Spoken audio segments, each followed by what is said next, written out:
Добрый день, ребята, всем доброго времени суток. В общем, нахожусь я, смотрите, опять где нахожусь. Это Лада. Опять обращаюсь по гарантии. В общем, город Ижевск. Какая проблема? У меня пару недель назад меняли термостат. По большому кругу не включалось охлаждение. Поменяли термостат и, в общем, в принципе, эту проблему решили. Поставили новый термостат, но через пару дней я обнаружил, что когда машина греется, начинает пускать по большому кругу охлаждение, ну, антифриз, да, у меня начинается запах в салоне антифриза. Печку, когда включаю, начинает вонять антифризом и идет запах. Плюс у меня, я их просил в прошлый раз, они, видимо, забыли, правое колесо постукивает. Непонятно, то ли шаровое, то ли стойка стабилизатора. В общем, тоже попросил их сделать. Сейчас вот. Потом у меня третья причина. Ну, это не проблема, как бы сам виноват. Я ставил светодиодные лампочки на поворотнике. И без защиты, без обманки. И у меня машина, когда я их поставил, лампочки, она их не видела. Ну, они как бы маломощные, и машина их не видит. И поворотники начали моргать быстро. Ну, так вот. Пик-пик-пик, быстро моргает, в общем. Вот, попросил, чтобы они сказали, что эту ошибку можно скинуть. И поворотники будут моргать нормально, медленно, по заводскому. Потом, вообще изначально, зачем я позвонил сюда пару дней назад, у меня загорелся чек. Загорелся чек, не знаю, в чем причина, как бы. Через сутки, на следующий день утром я машину заводил, и чек уже не горел. В общем, это вот четвертая причина того, что я приехал по гарантии. В общем, это получается запах антифриза в салоне, когда печка когда нагревается по большому кругу, начинает антифриз идти. Второе, это у меня стук в правом колесе, то ли стойка, то ли шаровая, непонятно. Третье, это вот, чтобы они мне скинули ошибку, поворотники, чтобы горели медленно. И четвертое, это загорелся чек у меня пару дней назад. Но он перестал гореть со временем, через сутки. В общем, вот 4 причины того, что я приехал по гарантии. Гарантия у меня заканчивается в следующем году, в апреле. Будет ровно 3 года машине. И я думаю, надо ехать, подбивать. Все, что можно сделать по гарантии, нужно сделать. В общем, потом включусь, когда уже заберу машину. И расскажу вам, что они мне сделали. И в чем были причины, как бы, вот, запаха антифриза.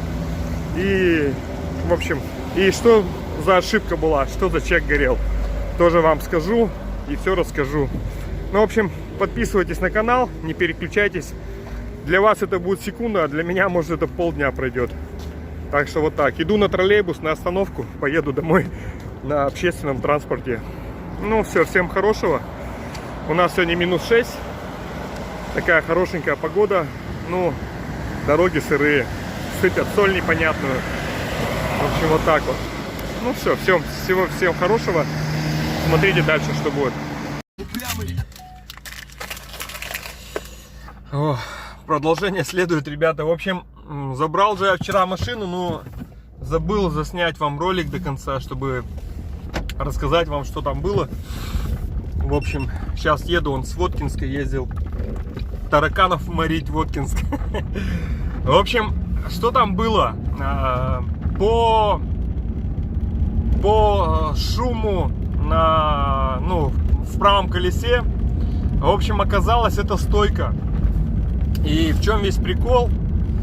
Камера будет трястись, наверное, но ладно. В принципе-то главное, чтобы вы меня слышали. В общем, я-то думал, или шаровая, или стойка стабилизатора. В итоге шаровая, стойка стабилизатора, они в хорошем состоянии. Ничего там не надо делать. В итоге, короче, сама стойка, сам шток в стойке на маленьких кочках стучит. Она не побежала, ничего, она не протекла, стойка, но она на маленьких кочках стучит, короче. Вот в чем весь прикол.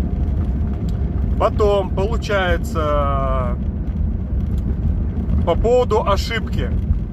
Ошибку они прочитали. Это оказалась ошибка дросселя. В чем весь прикол? Рассказываю. Что такое ошибка дросселя? там залипает какая-то пружинка в дросселе, и иногда, вот когда она залипает, иногда происходит, загорается чек, происходит ошибка. Я уже там с одним из этих в сервисе, с одним рабочим подружился, мы общаемся, я даже номер телефона у него взял. Он сказал, что это. В общем, дроссель со временем все чаще и чаще будет давать вот эту ошибку. Если, говорит, ты еще будешь на гарантии, вот, например, каждый день будет ошибка вылазить, да, и ты будешь на гарантии, машина все будет ездить нормально, но будет выдавать ошибку дросселя.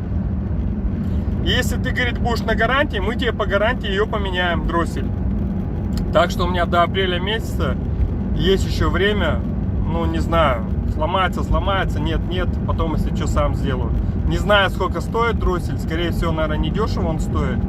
Но вот такая проблема есть у этих дросселей на этих двигателях. В общем, вторая проблема, которая была. Третья проблема, это вот запах антифриза в салоне. Тоже устранили. Все банально. Короче, был не затянут один хомут на патрубке. И чуть-чуть потело. И заходил запах в салон, когда по большому кругу начинал, термостат, когда начинал большой круг открывать, антифриз шел по большому кругу и начинал потеть патрубок, и шел запах в салон. Так, про стойку сказал, про ошибку сказал. Про поворотники, то, что они у меня моргают быстро. Он сказал, вот это оборудование, которое скидывает ошибку, сейчас у них в наличии нету, будет только в субботу. Он говорит, позвонишь мне, приедешь в субботу, я, говорит, тебе прямо на улице, говорит, эту ошибку скину, и у тебя поворотники начнут гореть нормально. Ну, медленно, заводская настройка будет. В общем, вот так, ребят, вот такая была причина поездки в гарантию. Самое главное, я переживал это вот за запах в салоне и за то, что стучит вот правое колесо на мелких кочках. В общем, в гарантию это не входит стойка, она потому что не побежала. Если бы, говорит, она побежала бы, мам, поменяли бы.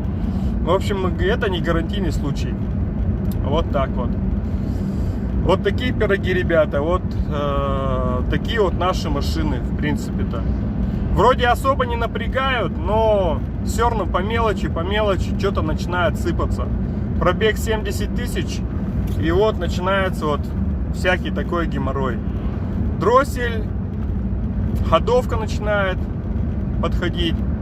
Но опять все зависит от стиля вождения. Я машину, ребята, совсем не жалею, как бы. Я на ней, реально она работает, она пашет. Она пашет с утра до вечера. Минимум 50 проезжает, максимум 150 проезжаю в день. Ну, вот так вот. В среднем где-то 70-80 стабильно я каждый день на ней езжу. И, в общем, вот так вот. Вот так вот. В принципе, эта машина мне нравится. Она меня не напрягает. По трассе вообще идеальная машина. Расход 6,5-7 литров на сотню. Вот, я ее после прошивки, как прошил движок, так она вообще по-другому пошла. Вообще прям небо и земля. Ну, в общем, вот такой у меня был поход в сервис. Вот так вот мне сделали все, в принципе-то. По стойке, ну, что он мне сказал? Если, говорит, напрягает вот этот шум, говорит, меняйте стойку. Если не напрягает, ездите на ходовые части, это никак, говорит, не влияет. В общем, вот так вот, ребят. Ну, все, в принципе-то. Подписка, дизлайки, лайки, комментарии. Буду отвечать. В общем, следующий ролик у меня будет вообще интересный. Я же подумываю уже продавать машину и брать другую. И вот всем вам расскажу, что у меня в планах, какую машину покупать. В общем, так вот. Всем пока. Хорошего вечера. Хорошего конца недели. В общем, всем благословения от Бога. До свидания.